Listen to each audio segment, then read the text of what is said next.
আজকে আপনাদেরকে দেখাবো টিভিতে সকল ভোল্টেজ ওকে আছে, তবুও টিভি কেন অন হয় না, স্ট্যান্ড বাই হয়ে থাকে। দেখুন, রিমোটে অন করতেছি কিন্তু টিভি কোনোভাবেই অন হবে না। স্ট্যান্ড বাই অন হচ্ছে না, সমস্যাটি কিভাবে ওকে করা যায় সেটাই চেষ্টা করব আজকে আপনাদেরকে দেখানোর জন্য। আমরা টিভিটি খুলে নিয়েছি, সার্কিটটি উল্টায় নিচ্ছি।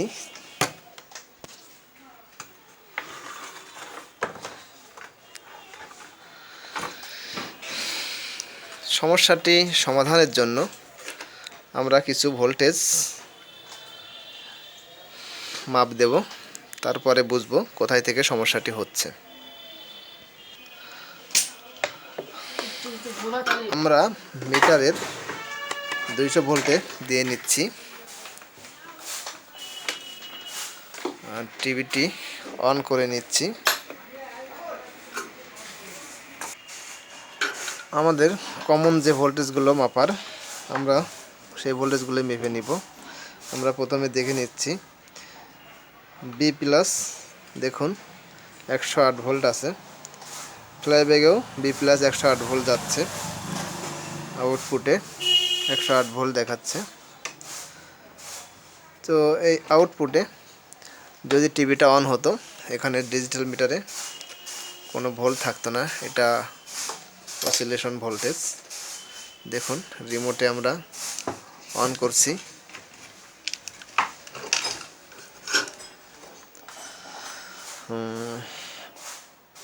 তবুও আমাদের ভোল্টেজ 108ই। তো আমরা আরও কিছু জায়গায় ভোল্টেজ মাপার চেষ্টা করব। সেগুলো হচ্ছে ভার্টিক্যাল ভোল্টেজ, বি প্লাসের পরেই আছে আসলে। দেখুন, ভার্টিক্যাল ভোল্টেজ 27.2, ভার্টিক্যাল আইসিতে 27.2, ড্রাইভার ট্রান্সফরমারে 27.2, ড্রাইভার ট্রান্সফরমার কয়েল হয়ে যে পিনটা গেছে ট্রানজিস্টারের কালেক্টর, এখানে 27.2। তো এই ভোল্টেজটা আমাদের ওকে আছে। তো আমাদের এখানে আছে রেগুলেটর ভোল্টেজ 11.1, এখানে আছে সাউন্ড ভোল্টেজ, সাউন্ড আইসির 14.9।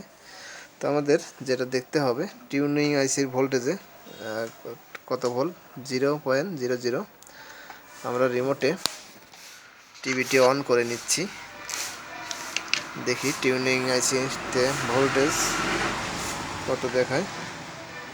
তবুও 0.00 তো আমাদের যেটা দেখবো আমরা, আমাদের এখানে কিন্তু আছে, আপনারা দেখতে পাচ্ছেন যে মেমোরি আইসি আছে, এখানে কিন্তু 5 ভোল্ট প্রেজেন্ট আছে। মেমোরি আইসি SCL SDA-তে 5 ভোল্ট প্রেজেন্ট আছে। তো এইদিকে আমাদের ওকে আছে। আমাদের সমস্যাটি হচ্ছে চ্যানেল টিউনার বক্সে এখানে ভোল্টেজটি নেই। আমাদের যে 17 নম্বর পিনে 8 ভোল্ট থাকার কথা, সেখানে কিন্তু কোনো ভোল্টেজ নেই। তো আমরা যেটা দেখতে পারি সেটা হচ্ছে সিস্টেম, যদি এই যে সিস্টেম, এটা জঙ্গল সিস্টেম, এক আইসির ভিতরেই করা সিস্টেম প্লাস জঙ্গল আইসি। মেমোরি অন হচ্ছে কিনা এটা বোঝার জন্য আমরা এই যে 64 নাম্বার যে পিনটা আছে, এই পিনটের এই লাইন ধরে আপনারা দেখতে পারবেন একটি ট্রানজিস্টার আছে, এটা স্ট্যান্ড বাই ট্রানজিস্টার। তো আমরা স্ট্যান্ড বাই ট্রানজিস্টারটা খুলে নেব। খুলে নেওয়ার পরে আমরা দেখব যে টিউনার আইসি টিউনার ভোল্টেজটা 5 ভোল্টেজ থাকে কি না, আর এই 17 নাম্বার পিনে 8 ভোল্ট যায় কি না। যদি 8 ভোল্ট যায়, 5 ভোল্ট টিউনার আইসিতে যায়, তাহলে আমরা বুঝতে পারবো যে সিস্টেম সাইডে সমস্যা, আপনার রেগুলেটর সেকশন, জঙ্গল সেকশন, আপনার ফ্লাইব্যাক যে হরিজেন্টাল সেকশন, ST সেকশন, এগুলা সব ওকে আছে। আমরা ট্রানজিস্টারটা স্ট্যান্ড বাই ট্রানজিস্টারটা খুলে নিচ্ছি। খোলার জন্য প্লাগটা আমরা অফ করে নিচ্ছি টিভিটা। দেখুন এই যে এই 64 নাম্বার পিন দিয়ে যে ট্রানজিস্টারটা এখানে একটা ট্রানজিস্টার আছে, আমরা আপনাদেরকে দেখাচ্ছি।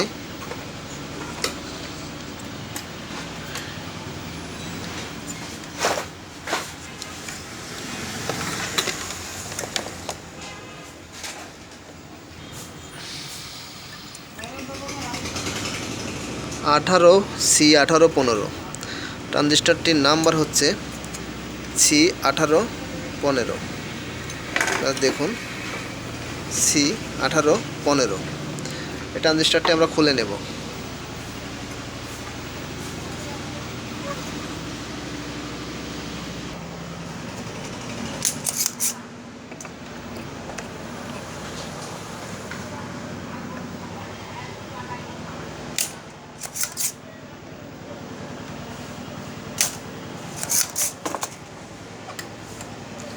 ট্রানজিস্টরের 2টি পিন আমরা খালি করে নিয়েছি। এখন প্লাগটি অন করে আমরা দেখব টিউনার ভোল্টেজটা যায় কিনা। আমরা টিভির প্লাগটা অন করে নিচ্ছি। এর জন্য আমরা মিটারের 20 ভোল্টে দিয়ে নিচ্ছি। আমরা এখন টিউনারের যে ভোল্টেজটি, দেখুন কোনো ভোল্টেজ নেই। আর 17 নম্বর পিনে কোনো ভোল্টেজ নেই।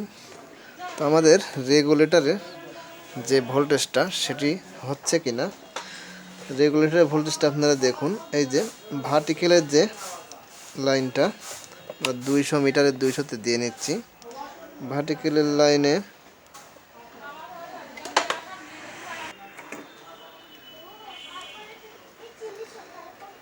ভার্টিক্যালের লাইনে 26.9 আছে।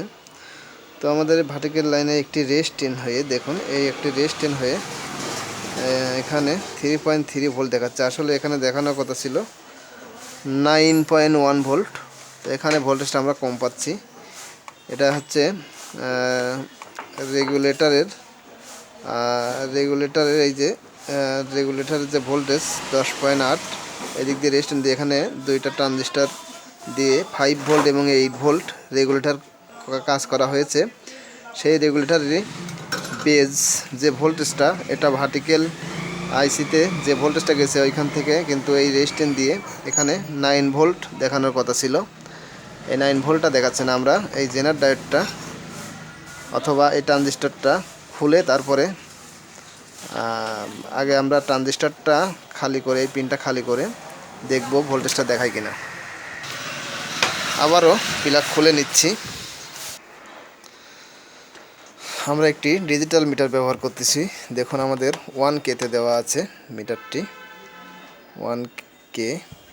আমরা জেনার ডায়োডটি মাপার চেষ্টা করতেছি।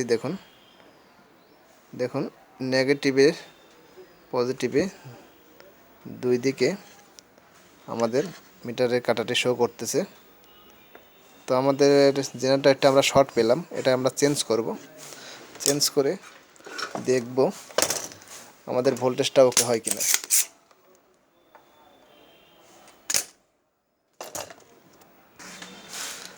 আমরা একটি নতুন 9 ভোল্ট 1 জেনার ডায়োড নিয়ে নিয়েছি, এটি লাগাবো।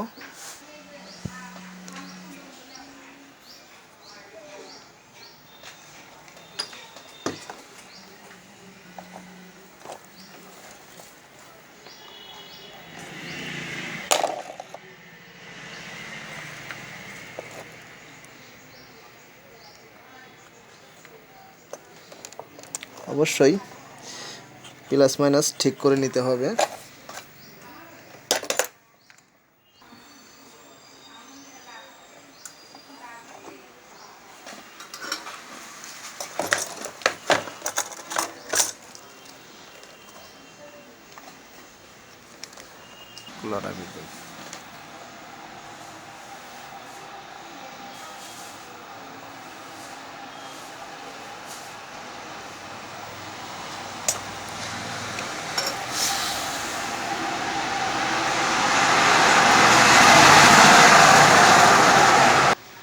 আমাদের জেনারেল ডায়োডটি লাগানো শেষ হয়েছে। টিভির প্লাগটি আমরা অন করে নিচ্ছি। আমরা এখন দেখব কত ভোল্টেজ দেখায়। দেখুন আমাদের 9 ভোল্ট কিন্তু পেয়ে গেছি। আমাদের টিউনার আইসির যে ভোল্টেজটি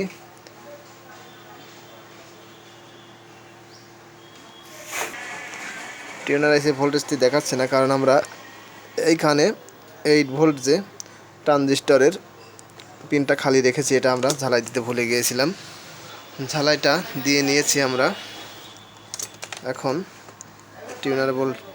টিউনারের যে ভোল্টেজটা দেখুন, আমাদের মিটারের 200 থেকে 20 ভোল্টে সিলেক্ট করে নিয়েছি। এখন আমরা টিউনারের যে ভোল্টেজটা দেখুন আমরা দেখাচ্ছি 5.065 ভোল্ট পেয়ে গেছি কিন্তু। আর আমাদের এই যে 17 নাম্বার পিনে কিন্তু 8 ভোল্ট পেয়ে গেছি। তো এখন আমাদের টিভিটি কোনো আলো কিন্তু এখনও দেখাচ্ছে না। আমরা ফ্ল্যাশব্যাগের আলোটি ভিআরটি একটু বাড়িয়ে দিচ্ছি। দেখুন আমাদের টিভিতে কিন্তু আলো এসেছে, কিন্তু কোনো ছবি নেই, ডিশ লাইন লাগানো আছে। আমরা এখন যে কাজটি করব, রিমোটে স্ট্যান্ড বাই হয়ে আছে কিনা। আসলে আমাদের এই যে স্ট্যান্ড বাই ট্রানজিস্টরটি খোলা আছে, তাই আলোটি এসেছে। রিমোটে যদি আমরা অফ থাকেও তবু এই আলোটি আসবে। তো আমরা রিমোটে অন করে নিচ্ছি। দেখুন আমরা চ্যানেল প্রোগ্রাম প্লাস বাটনটি চাপ দিচ্ছি।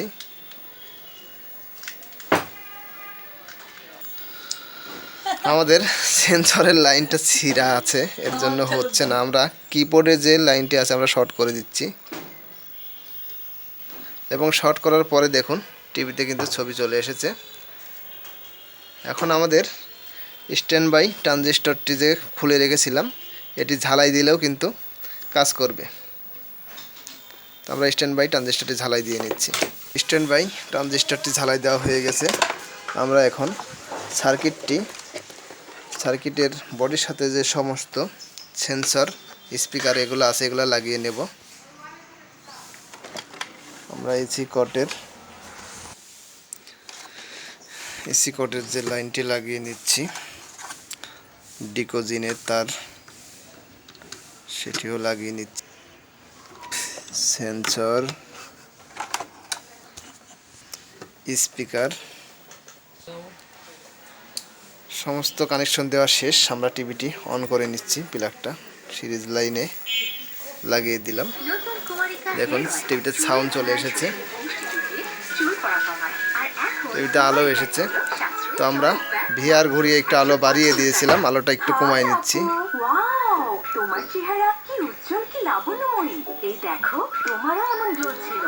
এভাবে আমাদের কাজটি ওকে হয়ে গেছে। দেখুন একটি 9.2 ভোল্ট জেনারেল ডায়োডটি শর্ট থাকার কারণে আমাদের রেগুলেটর ভোল্টেজটি তৈরি হয় নাই। আর রেগুলেটর ভোল্টেজটি তৈরি না হলে আমাদের টিভিটি কিন্তু অন হবে না। তো এভাবেই আমরা বুঝতে পারি ভোল্টেজ মাপার মাধ্যমে কোথায় প্রবলেম। আশা করি যাদের জানা নেই তারা আমার ভিডিওটি দেখে উপকৃত হবেন। উপকৃত হলে অবশ্যই আমার ভিডিওতে একটি লাইক, কথাবার্তায় বা কাজে কোনো ভুল থাকলে যদি মনে করেন কমেন্টে জানিয়ে দেবেন। আর পরবর্তী ভিডিও পাওয়ার জন্য সাবস্ক্রাইব করে আমাদের সঙ্গে থাকবেন।